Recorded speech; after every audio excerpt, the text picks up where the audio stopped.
Você já se pegou pensando que o mundo em que vivemos, com toda a tecnologia, as relações de trabalho, a indústria organizada, a forma como extraímos o produto, nem sempre foi assim? Aliás, faz muito pouco tempo que é assim.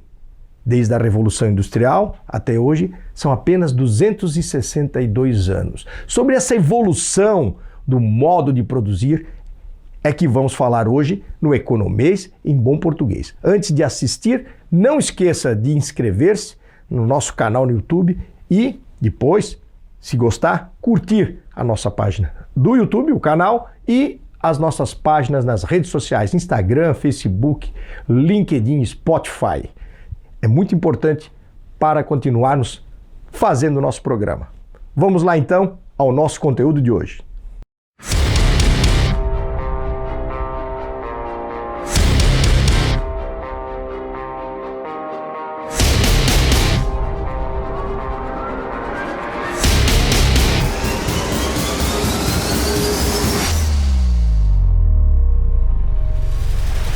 Vivemos num mundo de muita desigualdade entre os mais ricos e os mais pobres, porém, um mundo de muitos recursos e soluções tecnológicas, e que não para de avançar nesse aspecto. Para quem vive esse momento da história, por mais que se tenha noção do quanto a humanidade avançou ao longo dos séculos, milênios, a impressão que às vezes fica é a de que parece que o mundo em que hoje estamos sempre foi assim. Mas, na verdade, não. Da Revolução Industrial até hoje, são apenas 262 anos, 262 anos só. Então a realidade de hoje é algo muito recente, perto da história do homem. O ser humano, diante da sua fragilidade como ser, porém tendo uma condição intelectual e de consciência superior à dos demais espécimes que habitam o planeta, na busca de melhorar sua condição de vida, buscou soluções para a questão de atender às suas necessidades básicas de forma cada vez melhor e ir além, buscando formas de aumentar o conforto e a segurança no seu modo de vida. Então, na busca da evolução de como atender suas necessidades, a forma de se conseguir extrair o produto, ou seja, produzir o necessário, aquilo que vai melhorar sua condição, tanto de sobrevivência como de conforto, precisava avançar e melhorar.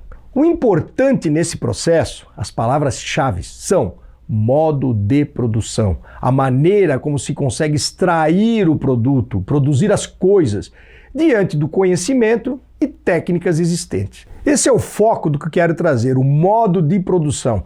Tivemos até neste ponto na trajetória humana sobre a Terra 4 modos de se conseguir aquilo que necessitamos ou desejamos para a nossa sobrevivência e existência. Mas como chegamos até aqui? Sendo direto agora, nos primórdios, o homem vivia no que se denomina de comunismo primitivo. O que é isso, né? O produto, né, era extraído, se conseguiam as coisas através da caça, da coleta, de frutas e leguminosas e da pesca. Nem é necessário falar que a vida não era fácil. Diante dessa situação, a essência humana vai fazendo com que os seres humanos se organizem em sociedade. Claro que já viviam em tribos, né, já tinham toda uma convivência, mas a organização começa a mudar, buscando melhorar os processos para conseguir o que necessitavam. Passam o quê? A subdividir tarefas e utilizar instrumentos de trabalho que vão sendo desenvolvidos. Só que o bolo daquilo que era conseguido era dividido entre todos. Por isso, comunismo primitivo. Esse sistema perdurou por milênios. Essa fase é a primeira. Como já disse, é denominada comunismo primitivo. Qual é o modo de produção aqui? Como é que se extrai o produto? Caça, coleta e pesca. Então, no início, não havia classes sociais, mas essas vão surgindo. Conforme a produtividade aumenta e o excedente de produção, né, sobras, você vai produzindo mais do que precisa, vai criando uma situação em que alguns vão se tornando privilegiados em relação a outros, em termos de se libertarem do fardo, do trabalho, de ter que trabalhar. Não precisavam mais trabalhar e de terem acesso a uma quantidade maior daquilo que se produzia. Ou seja, começa a surgir uma classe, como eu disse, de privilegiados, como também a divisão de tarefas faz surgir diferentes níveis de hierarquia e classes sociais distintas. Com o aumento da produtividade, o trabalho de um número menor de pessoas começa a render o suficiente para sustentar toda a sociedade e até aumentar o padrão de vida. Como é que funciona isso? Aos poucos, como a sociedade sente a necessidade de se organizar, os que eram providos de maior capacidade intelectual e que já não trabalhavam mais nas tarefas duras de produção vão assumindo as funções de organização, se tornando líderes e se cercando, obviamente, de formas de garantir que suas ideias e ações fossem aceitas e implementadas e de manterem, claro, tem que se manter no poder, a sua condição de governante dos processos. Esses passam efetivamente a governar essas sociedades, o que daí iniciaria um processo de divisão natural, por aptidão, da realização das tarefas. Ou seja, os mais fortes tornavam-se guerreiros, os mais lépidos e fagueiros, ágeis, tornavam-se caçadores, coletadores, as mulheres cuidavam dos afazeres da moradia, se bem que mulher naquela época não tinha muita vez, isso era da natureza, era assim que era, não vão vir com mimimi aí, né? E por aí vai. Esse processo, o da criação das classes sociais distintas, vai construindo a passagem para o próximo modo, que é o modo de produção chamado escravocrata. A gente teve aqui no Brasil, sim, a escravidão até bem tarde, mas esse modo já existia lá na Grécia Antiga, lá na Roma. Então, muitos dos que pertenciam a essas comunidades que vinham nessa evolução passaram a, mais do que ter entre suas atribuições a realização de tarefas, eles passaram a serem obrigados a realizarem determinadas tarefas, ou seja, escravizados efetivamente. Quem trabalhava nas roças, com ferragens, os guerreiros, artistas que houvesse, eram sim escravos naquela sociedade.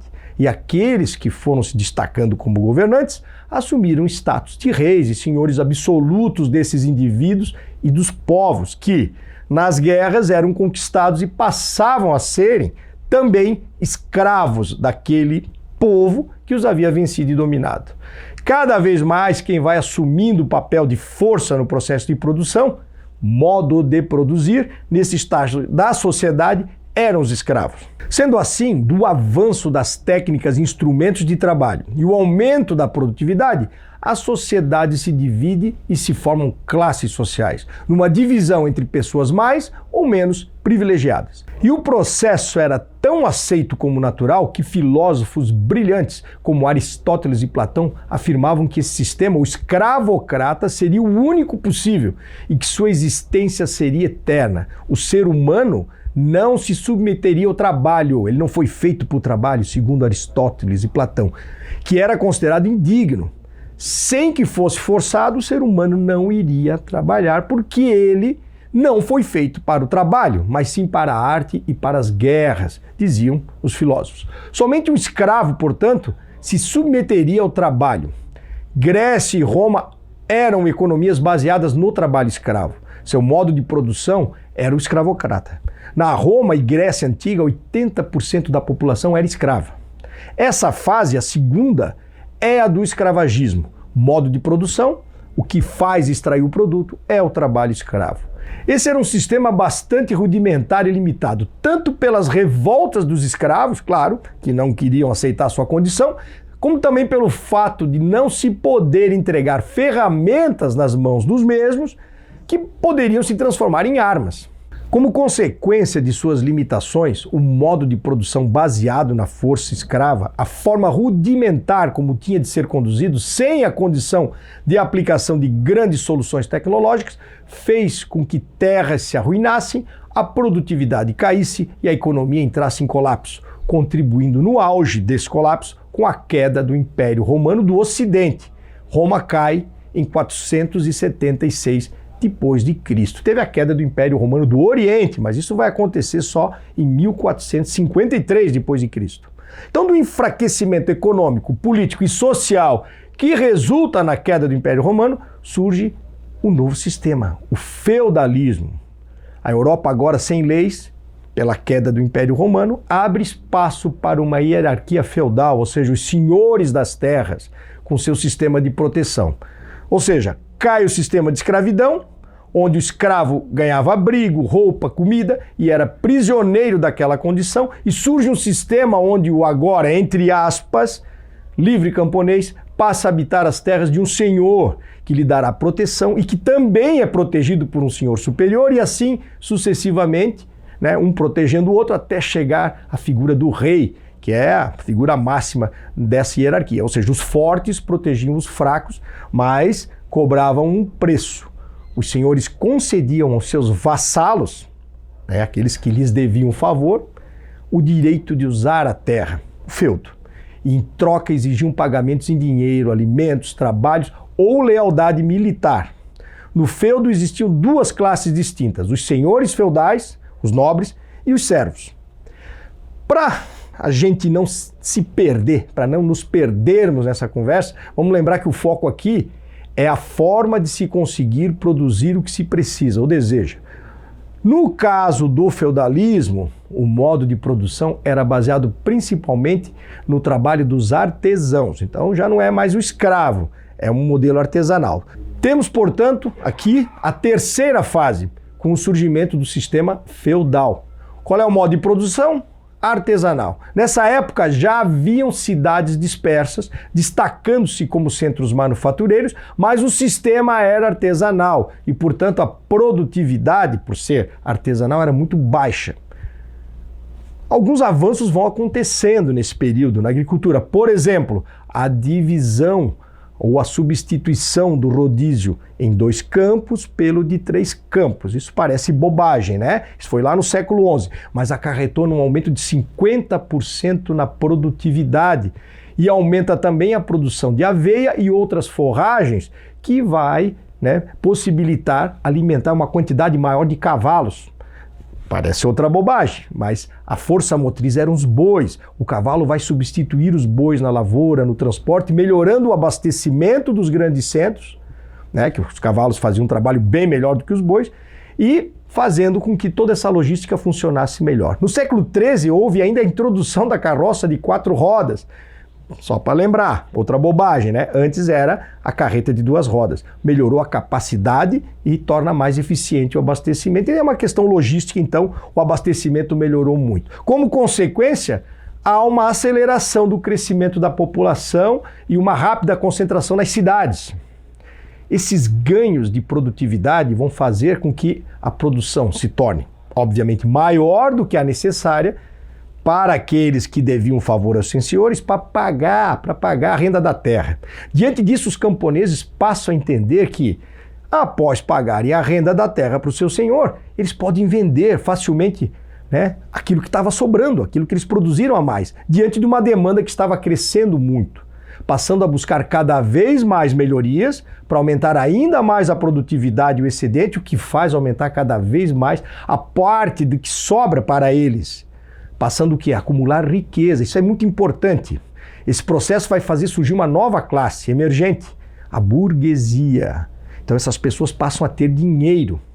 Eles têm dinheiro, passam a consumir mais e contribuem muito mais ainda para a crescente demanda por bens cada vez mais sofisticados e para a ampliação do comércio.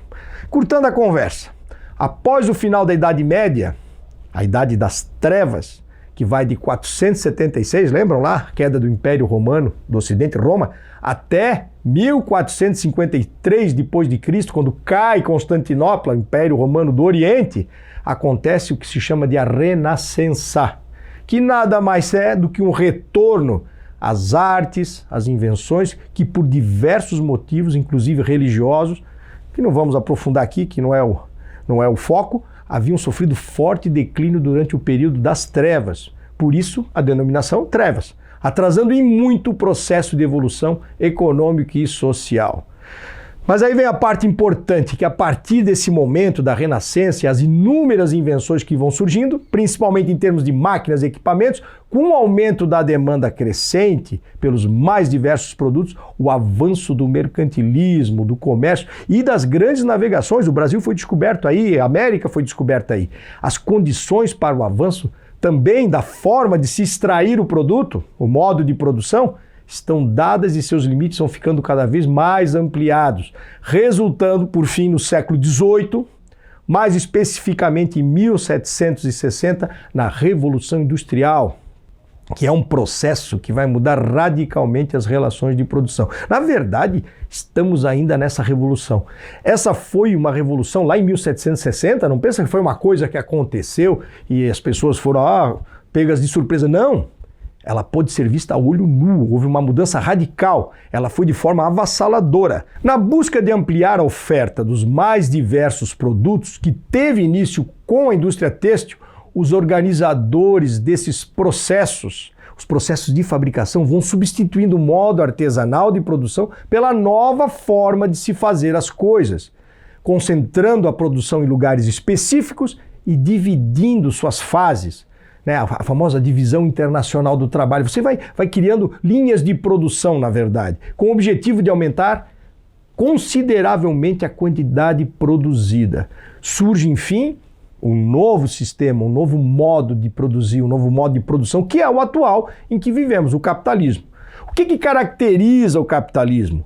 A indústria organizada, justamente essa modificação do sistema, substituindo o sistema artesanal do feudalismo e a busca também pelo lucro, que lá no feudalismo, nos períodos anteriores, era tão criminalizada, principalmente pelas questões religiosas, durante o período feudal e os outros, como eu falei. Daí por diante, a evolução em termos de capacidade de aumento da produtividade e fabricação de novos e inovadores produtos não parou mais. E juntamente com o avanço da ciência e tecnologia, ganha capacidade exponencial cada vez maior. Apesar de todas as críticas sofridas, possíveis e até justificadas ao sistema capitalista, com toda a desigualdade ainda existente, olhando para trás, na existência da humanidade, não houve, pelo menos que se saiba, das civilizações e estágios conhecidos, nenhum outro sistema que tivesse permitido a criação, produção, o fornecimento de uma tão sofisticada gama de produtos e serviços e de conforto, como é possível por meio do sistema capitalista de produção. Bom, passamos rapidamente, como você pode ver, de forma muito resumida, por cerca de 5.000 anos de evolução econômica. Considerando aí a estagnação inicial dos tempos em que o avanço foi muito lento, foram muitos milênios a mais. É importante entender que a evolução não para e as mudanças que ela vem provocando no mercado, diante das possibilidades criadas pela ciência e tecnologia, estão nos conduzindo, pode ter certeza. Lembra que Aristóteles e Platão diziam que o modo escravocrata seria eterno? Para uma nova forma de organização e modo de produção. Possível de imaginar, mas ainda incerto. Mas isso é assunto para outro programa. Obrigado por nos acompanhar. Curta aí o nosso canal no YouTube, dê um joinha lá se você gostou, as nossas páginas nas redes sociais, Instagram, LinkedIn, Facebook, Spotify e continue acompanhando os nossos conteúdos. Um grande abraço e até o próximo Economês em Bom Português.